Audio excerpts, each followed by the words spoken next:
Welcome, everybody. With it being the Thanksgiving season, oftentimes people start reflecting on the things they're grateful for, the things that they're thankful for in their lives. And as a parent or an entrepreneur or someone who's working away in your 9 to 5, there are the things that you can be thankful for that are going good in your life, the opportunities that have been created, the people you've grown closer to. At the same time, there are the things that you've gone through, the people who helped you through the hard times in your life, that helped you to get out of wherever you were, help you to become the person that you are today. Because here's the thing, you are the only person with your combination of gifts, superpowers, and experiences, which means that you're the only person who can make an impact in very specific people's lives, because they need that combination of gifts and superpowers and experiences. And yes, experiences, I mean the good, the bad, the wins, the fails, and everything in between. Now, if I sat there and I said, hey, I want you to write a thank you note to the person who got you through the hardest year or the hardest time, the hardest season of your life. I want you to go ahead and write a thank you note to them. Who would you write that thank you note to? Now, most people, they miss the most obvious answer. You'd write that thank you note to yourself, not to the you that's sitting here today, but to the you who lived through that hardest time. And so that's exactly what we're doing today, because I know it might feel like what it feels is to look back and see this highlight reel of regrets. You look at the things and the struggles and the pains that came along with that, right? You replay the man, I should have known better, right? Or I wasted so much time, or why did I stay so long? Why didn't I do or make a change? Those soundtracks, they can play again and again until they become a part of your identity. Now, there was a version of you who walked through that season where you barely talk about it now, because you've spent years trying to move past them. You've spent years trying to reinvent yourself to who you are today. I know, I've been there. I get it. There's scenes in my life that I don't like to talk about. I'm like, it just brings up these painful memories. But here's the thing, the person that went through those painful memories, the person who went through those struggles, they made the decisions with limited tools, right? They stayed too long or left too early. They tried things that didn't work. They carried weight that they never got credit for, right? And instead of honoring that version of you, you've been arguing with them for years. But here's the shift that most people never make as a part of that. Your past self wasn't holding you back. They were building you to who you were today. Every gift that you lean on today, your empathy or resilience, your clarity, your strength, whatever, they didn't appear out of nowhere. They were forged in those exact chapters that you're trying, that you wish you could just erase from your life. The season that broke your confidence is the same season that built your discernment. The relationship that you stayed in too long is the one that taught you boundaries. The job that you hated clarifies your values more than any book or course ever could. Those decisions, those things, stupid things you did, the message you sent, the whatever you said to those individual, any of those sort of things, they have developed you into who you are and being able to see the things that you value the most in your life. And the psychology behind this is clear. We can't grow past things that we're still fighting. And most of us don't realize that their greatest qualities were shaped because of the messy and confusing and really painful chapters that they're trying to forget. And so before we thank everyone else this Thanksgiving, we're starting somewhere unexpected with the most unlikely hero of your story. And that's the version of you that got you to where you are today. Now, I normally like to do this at the top of the video. I totally forgot to do it. So let me just say welcome to the Giver Method channel if you are new here. If you're back for another video, welcome back. So glad you're able to join us again. My name is Jake Talbert. Now, I'm the founder, I'm the author of the book, The Giver Method, that this channel is all based on. Now, right now, just so you know, we're coming up on the year anniversary of the book being released. It is tomorrow, which would be November 26th. Is the 1-year anniversary of the book coming out. So right now it's on sale on Amazon. You can get it for as little as $2. If you use the link in the description or pause the video, go to Amazon, look up The Giver Method by Jake Talbert, get yourself a copy. Maybe buy a copy for somebody else. Buy a couple copies. I'd love to get this into the hands of as many people as possible, because here's the thing. Everything that we talk about today is grounded in principles from the book. And it's meant for people like you and me, right? I've walked the same path as you. I'm a parent. I'm an entrepreneur. I've lived in that sea of cubicles in that corporate life. And what I know is that if you want to make changes in your life, you want to discover your gifts and superpowers, create more impact and influence, more value for the people around you. Each engagement has more depth. The relationships are richer, right? And you have more the fulfillment, more joy, more delight in what you're doing day to day. You don't burn everything down and start over from scratch to find that. You don't go move to the woods to find yourself, right? You can't do that. You have to do what you can in with the life you're already living. And so That's what everything in the book is about. All the exercises, action items, stories, worksheets, everything. They're all meant for people like you and me so that you can put them into motion in the life that you're already living. So like I said, go get yourself a copy. The link is in the description, or pause the video, go to Amazon, get The Giver Method by Jake Talbert, right? So welcome. Like I said, glad you're here. Hopefully get yourself a copy. Now, let's do a quick gut check here. Are you someone who looks back on, entire chapters of your life feeling ashamed of them still? Like you replay the old mistakes like they're proof that you should be further along by now? Or do you feel like you're constantly cleaning up the messes made by earlier versions of yourself? I have, guilty of that, right? And if that hits home, then hear this, like nothing is wrong with you. You're just stuck with this like internal tug of war that you can't win, and it's time that you just call a truce. And maybe you're a parent who survived years of chaos but now feel guilty for not being like more present. Like maybe you're the entrepreneur whose early failures feel like disqualifiers, or maybe you're the employee who stayed at the wrong job for too long and now like calls it just like wasted time, wasted effort. Like what if none of that was wasted? What if those chapters, they're the exact curriculum that shaped who you are and the gifts that you can give to people? Because your past, it's not a liability. It was the training ground. And today, I'm going to show you how you finally thank that version who carried you through it and what happens because you thank them. Everything we talked about is designed to help you like stop fighting the story and start honoring it, transforming like the shame into strength, the regret into wisdom, and your past into the foundation for purpose of what you can go do moving forward. Like I said, if you want to dive deeper into any of those concepts, like I said, go get yourself a copy of The Giver Method on Amazon. Go follow us on social media, Facebook, TikTok, Instagram, LinkedIn, under the handle of The Giver Method, where we post all sorts of additional content. Go to thegivermethod.com, check out all our free resources, check out the ways we help people, check out the newsletter. Down below, I'll put some links to some of the free resources like the Survivor Mode Assessment or the Giver Roadmap, things like that. Get yourself a copy of those sort of things. At the same time, if you want support, one-on-one attention, someone to guide you through this type of thing in your own life, then check out the one-on-one coaching link down below. It might make sense for us to book a call and talk about what that looks like for you specifically. And then if you have a team, a podcast, an event, a stage, community where this message would resonate with them, let's talk about how we bring it to them in a very real way. There's a link down below about speaking and podcasting. Now, let's make sure we also do all the YouTube-y things if you haven't already. Subscribe to the channel, ring the bell for notifications, like the video, and comment your thoughts along the way. With that, let's dive in. Let's jump in and thank that unlikely hero of your story. So we're going to cover 4 very specific practices that you do with that. Each one has multiple steps to it. So you might want to grab a piece of paper so you can write down these things as we go. Okay? So the first practice is turning your failures into fuel, like your real superpower, like resume, all right? And it's just, this is going to be a simple way for you to finally see like what your past actually built for you. Because like something that most people never do, and you absolutely should, like is take the moments that you've been beating yourself up for and translate them into the strengths that you actually use to get through life today.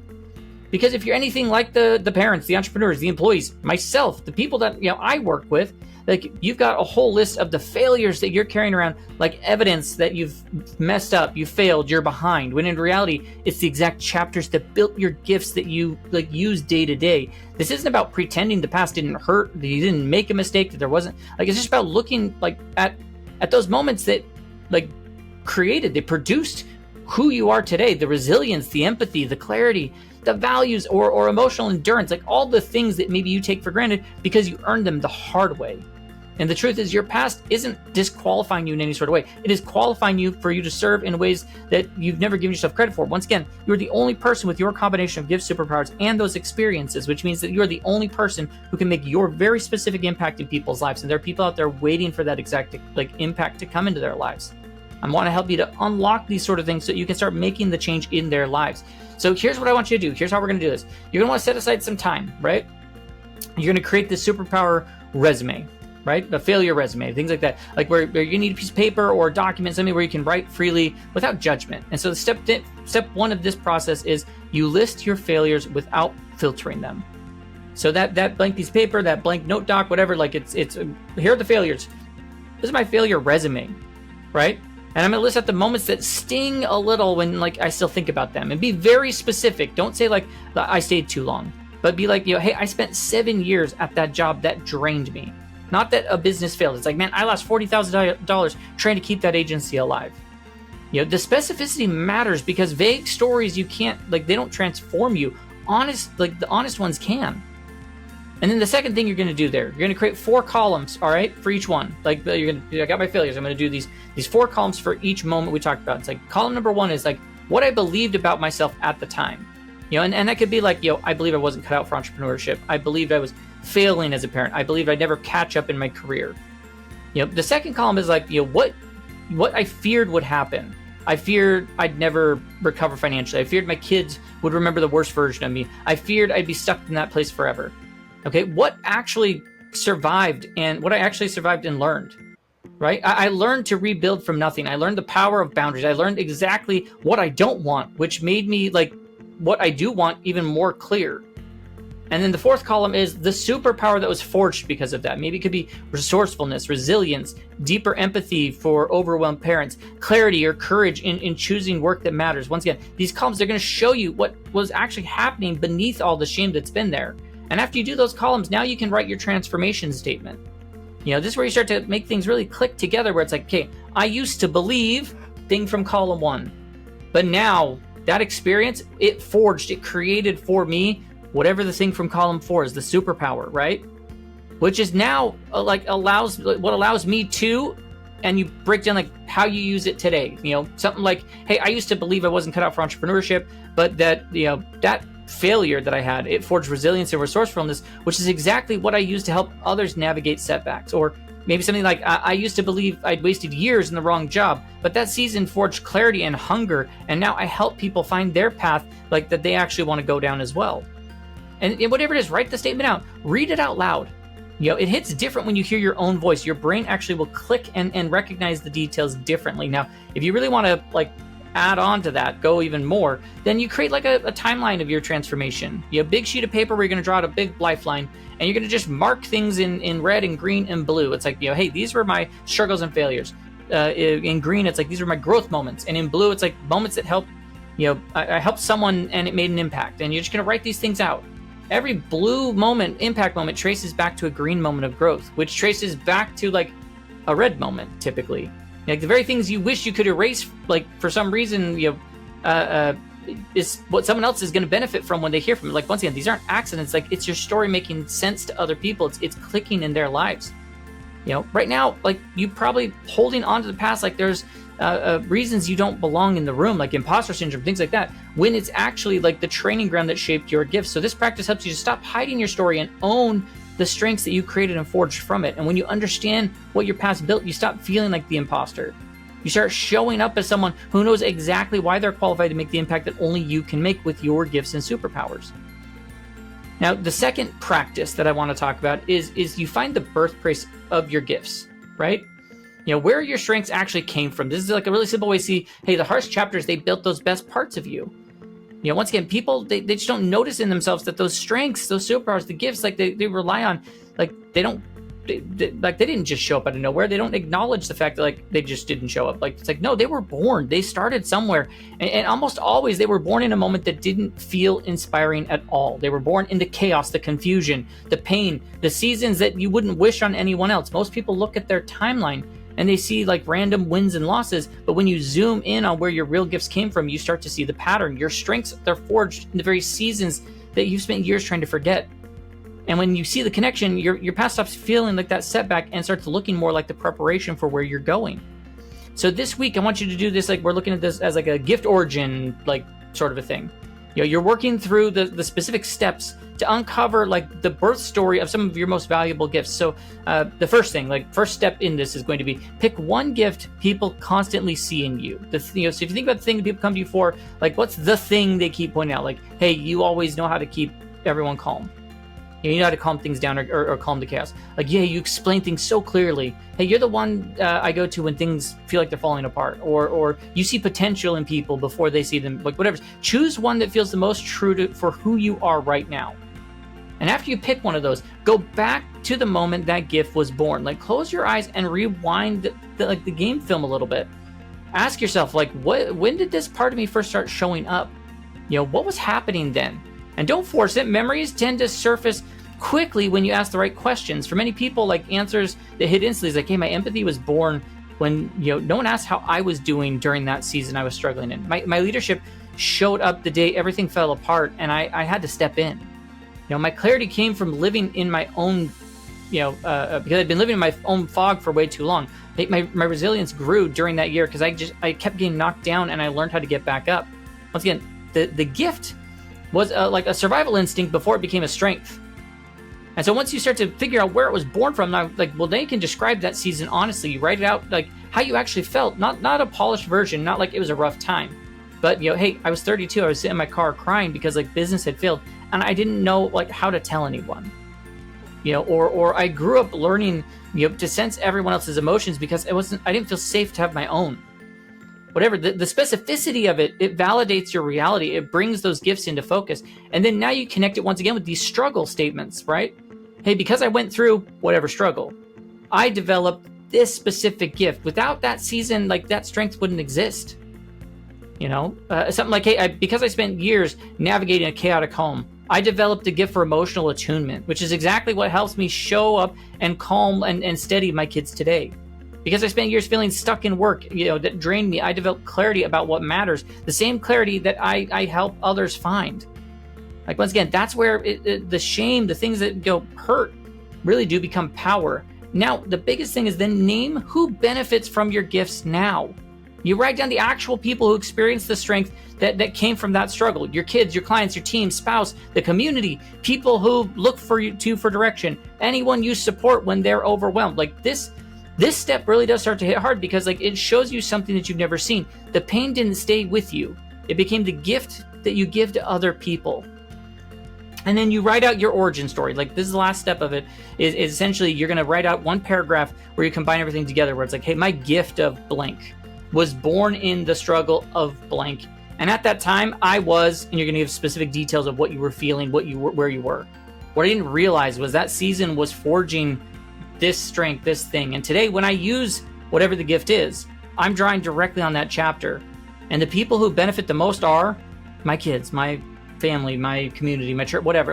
And then once you've written this thing out, you read it out loud, you let it land. That's your new story of who you became because of those things that you went through. Once again, most people walk around believing that their strengths appeared for somebody. They're born with some of these strengths, that they're just, they just came out somewhere along the way. But when you actually see that the hardest seasons of your life built the exact gifts that you use to help people today, things change for you. Your struggles, they didn't weaken your story, they shaped it. And when you know where your gifts came from, you stop hiding the darkest chapters. You're honoring them as the birthplace of the strength that you use to make the greatest impact in other people's lives. Now, our third practice that I want to focus on is honoring the work that no one saw. Okay, this is the strength you built in the dark, because if we talk about something that I feel like people really don't give themselves credit for, all the strength that you built in those seasons, where it looked like nothing was happening. And you might know what I'm talking about, where some of the struggles, the pains are unseen. Maybe people don't even know they're going on. I mean, those chapters where you're barely holding it together, but somehow you still show up. Where you're quietly healing or learning boundaries or protecting the people you love, and no one knew the weight that you were actually carrying. That's this idea of the invisible work that I'm talking about. And that the part that you're becoming, it happened off the record, really. And honestly, it's work that shaped you the most. And most people that I've seen and I've worked with, talked to, the parents and entrepreneurs, employees, they look back at those years and say well, I have nothing to show for it. But that's not true. You were laying foundation, you were building capacity, and you were strengthening things in yourself that you now rely on every single day. So this sort of a practice, what we're going to do is going to help you to finally see that. So here's what I want you to do. This week, we're going to be doing this invisible work recognition exercise. We're going to uncover and honor the hidden labor from our past. So the first thing I want you to do is I want you to name the seasons where you were doing hard work in silence. So you think back to those times where you were carrying more than anyone knew. Think about the years where you were healing while still keeping the household afloat. The months where you're fighting anxiety and depression but still showing up. The seasons you learned boundaries because you finally had to. The year you rebuilt after a setback while pretending everything was fine. The time where you broke the cycles and you grew up because of it. The season you parented through stress without passing it on. The job that you stayed in because it kept your family stable even though it drained you. Think about those different seasons. You're going to pick a couple of them, 2 or 3 of them, where you were doing a lot of internal heavy lifting. And then the next thing you'll do there is you're going to write down the actual invisible work that you were doing. So this is where we're going to start getting all the truth out there. And we don't want to minimize it.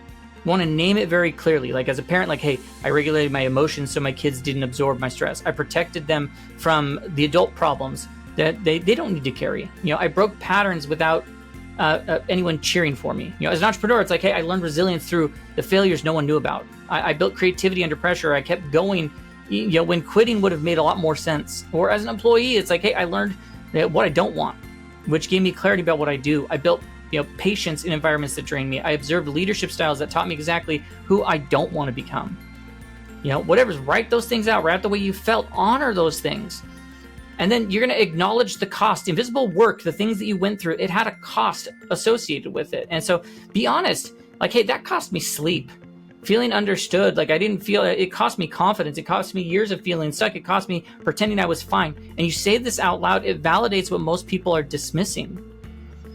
And then you name what that invisible work actually built. So we now start to reframe the idea of like, man, it built my ability to stay calm in the chaos, it built my ability to have empathy for people who are barely holding together. It built my boundaries. It built my resilience, the real kind that I use day to day. Like your hard seasons didn't leave you empty. They built the exact things that you rely on day to day. And then write a thank you note to that version of you who carried all of that. Pick the age, the moment, the season, whatever, and write directly to them. And so here's the structure you're going to do. Number 1, acknowledge what they were navigating. Number 2, validate how hard it truly was. Number 3, thank them for the one specific thing they did. And number 4 would be to tell them like what that work made possible for you today. And number 5, give them encouragement that they never got. Now that's going to hit hard for people, but it does in the best way, because the moment you finally see this sort of a thing, you say it to yourself, the thing that no one else said, it really starts to change things for you and how you feel about that. Most people beat themselves up about these wasted years, or they're not realizing like that how much those years shaped their strengths that they depend on. So this invisible work, the emotional regulation, the private healing, the steady showing up when life was heavy, that's the work that built your character and your empathy and your clarity and your resilience. Like it built what you're using day to day. Once you recognize the invisible work you did, you stop feeling like you have nothing to show for the hard years of work. You start realizing those years made you who you are, and it counts. All of it counts as a part of that. And then the 4th practice, you are going to do a reunion with your past self. You're going to turn your former self in from the enemy that you keep pushing away to your ally, to your partner. Most of us are in like full-blown like custody battles with our past selves. And I'm sure you feel it. You know how it goes, like, man, I should have known better. I wasted so much time. Why did I stay so long? What was I thinking? Why did I do that? You're trying to create this like new future, but inside your head, you're still arguing with the version of you like who made yesterday's decisions. And that's where the internal fight starts draining the energy you have. And it's hard to work when you're actually when you're trying to do all that together, right? Now, the wild thing is that version of you, the one that's criticized the most, we talked about, it's actually you're doing the best it could with the tools you had, and whether you see it, or not, like they weren't holding you back. They were laying groundwork for who you're becoming. So this practice is about making peace with them, not in like some sort of a cliche way, but like that finally ends the internal battle and frees you up from the energy that you've been losing as a part of that fight. So here's what I want you to do. This week, you're going to create this partnership reconciliation sort of a thing. I want you to actively shift from like they're no longer the enemy, they're your ally, they're your partner in this.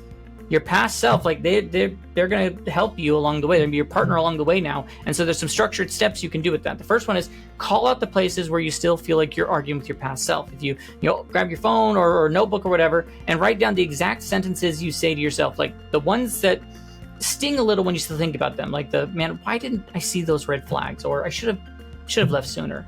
How did I not know better? Why wasted years? I can't believe I let that happen. I can't believe I made that stupid decision. As a parent, maybe it's like, hey, I should have been more present back then. As an entrepreneur, it's like, man, I should have figured that out sooner. Employees, like, I stayed too long in that environment. Whatever, it's write them down so they stop living rent-free in your head.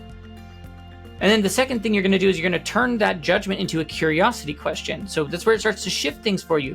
You rewrite each thing through a completely different lens. So the judgment would be like, why was I so stupid to stay? And curiosity is like, well, what was I hoping for? What did I need back then that I didn't have? Or like, man, I wasted years in that job. Like, okay, well, what was that season teaching me that I still use today? Or the judgment you could be thinking is like, how did I miss the signs? And then your curiosity would be like, well, gosh, what was that version of me trying to protect at that time? Once again, the curiosity opens the door, the judgment slamming shut. Then you can actually rewrite the story. As if your past self is a teammate, like you take that painful chapter and ask like, well, if I believe my past self was trying to help me, how would I interpret this? That relationship you were in too long, like, man, past me wasn't weak. They were just learning what love shouldn't feel like, so I know what real connection is when it showed up. That business, my business failed. No, that past me, they weren't incompetent. They built courage and grit and humility that I now use every single day. Or the job you outgrew, like, man, past me wasn't stuck. They were building stability while quietly developing the hunger and clarity that eventually pushed me forward to where I am now. Write these out. Like, this is where emotional pressure finally releases. And then, like, say, like, a partnership, like, you're going to declare this thing out loud with your past self. Like, and yes, out loud, because it hits so different. Your brain recognizes these details different when you say it out loud. You're like, hey, younger me, younger Jake, right? You were not the problem. You were the partner. You fought for me with fewer tools and less information. You kept going when you could have quit. Because of you, like, I have strength and clarity and wisdom that I rely on today. And so, like, hey, thanks for getting me here. You feel that shift instantly as a part of that. Now here's what it comes down to, like, because you can't build your future while you're still fighting your past, who helped you survive the past. When you stop treating, your past self like the enemy and reclaim the energy that you've been losing in that sort of an invisible war with them, you start dragging your history behind you like it's weight and start using it like fuel. You don't rewrite your past. You can't. You have to rewrite your relationship with it. And once you do, everything forward gets lighter from there. And so that's what we want to talk about. That's what we want you to walk away with today, is that before you thank anyone else this week, pause and thank like the most unlikely hero of your story, the version of you who crawled through the chapters that you rarely talk about, the one who made the decisions with limited tools, the one who showed up on the days that no one saw, the one who kept going even when quitting felt like the thing to do, the one that stumbled through the dumb decisions and worked their way to bounce back from that to build something new. Like, you're standing where you're standing because, like, they refuse to give up. And you don't need to tackle all of these practices we talked about today just like at once. Like, just pick one small one. Just start today. Like, do something. Grab your notes app, grab a piece of paper, write down one strength that you have that you're genuinely grateful for. Then write hard chapter from your past. Draw an arrow connecting the two. That's the proof. Like, you're beginning on rewriting your story that you've been carrying around for years. And like I mentioned earlier, if you want to dive deeper into this, really dive deep into what this type of work does and what it can unlock for you, then go get yourself a copy of The Giver Method on Amazon. The link's in the description. You can pause the video, go to Amazon, look up The Giver Method by Jake Talbert. Get yourself a copy. Get someone else a copy who needs it. Go to thegivermethod.com. Check out the free resources. Check out the free resources down in the description. Everything we walked through today, the gifts, the origin stories, the confidence work, it's all in the Giver Method framework, And if you want personal support integrating this into your life, man, I've got a few of those one-on-one coaching spots that you could check out. There's a link down below for that. If you have a podcast, lead a team, a community, have an event, whatever the thing may be, and like this message is what those people need, then let's talk about how we bring it to them in a very real way. Check out the link down below about speaking and podcasting. Make sure you do all the YouTube-y things, hit subscribe, ring the bell for notifications, like the video, and let me know in the comments, which version of you are you going to be thanking this week? And remember, like, you don't have to erase your past to move forward. You just have to stop fighting the person who survived it. That's where everything begins. They're the person that helped you to develop superpowers you have. They're the ones that live the experiences that make you have the ability to make the impact that only you can make. And the sooner you start doing that, you're going to make impact in people's lives. People are waiting for you to do that. And the universe will always pay you back with opportunities when you do so. I promise you that. So feel free to check out the other videos on the channel. Hopefully you were able to take some stuff away from this one and that you'll be able to check out our future videos that we release. And so with that, I'll just say have a great rest of your day.